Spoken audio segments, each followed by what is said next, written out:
Good morning, students. In today's video, we are going to study the second lesson in geography, that is land, soil, water, natural vegetation and wildlife resources. Before we actually start with the land resource, let us try to understand why people living in different parts of the world lead very different lives. This difference is because of the differences in the quality of land, soil, water, natural resources, vegetation, animals, and the usage of technology. The availability of such resources is the main reason places differ from each other. Now, coming to the first natural resource, that is land. Now, as you know, land is one of the most important natural resources. It covers about 30% of the total area of the Earth's surface. But all parts of this small percentage are not habitable. Now, this uneven distribution of population in different parts of the world is mainly due to varied characteristics of land and climate. The rugged topography, steep slopes of the mountains, low-lying areas are susceptible to waterlogging.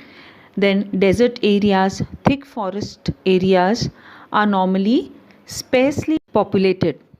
Plains and river valleys offer suitable land for agriculture.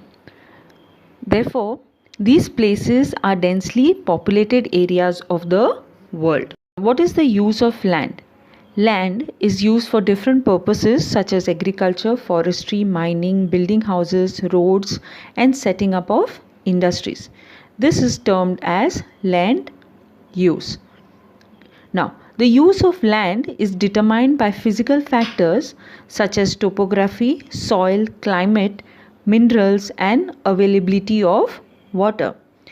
There are other factors also such as human factors, population and technology, which come under human factors, are also important determinants of land use pattern. Moving on to the next, land can also be divided on the basis of private land and community land. Now, what is private land? Now, private land is owned by individuals, whereas community land is owned by the community for common uses such as collection of fodder, fruits, nuts or medicinal herbs. These community lands are also called as common property resources. Students, with increasing population, our demands also have started growing, but the availability of land is limited. Now, for this reason, even the quality of land differs from place to place. Students, look at this picture. There is a vast change in the land use pattern. Now, this reflects the cultural changes in our society.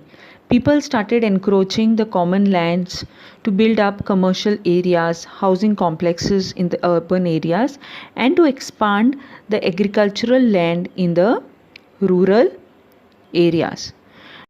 Due to expansion of agriculture and constructional activities, it has degraded the quality of land. There have been landslides, soil erosion, desertification. All these have been a major threat to the environment. So, it is very important to conserve our land resource. Different methods to conserve land are afforestation, land reclamation, regulated use of chemical pesticides, fertilizers, and checks on overgrazing. So let us quickly revise.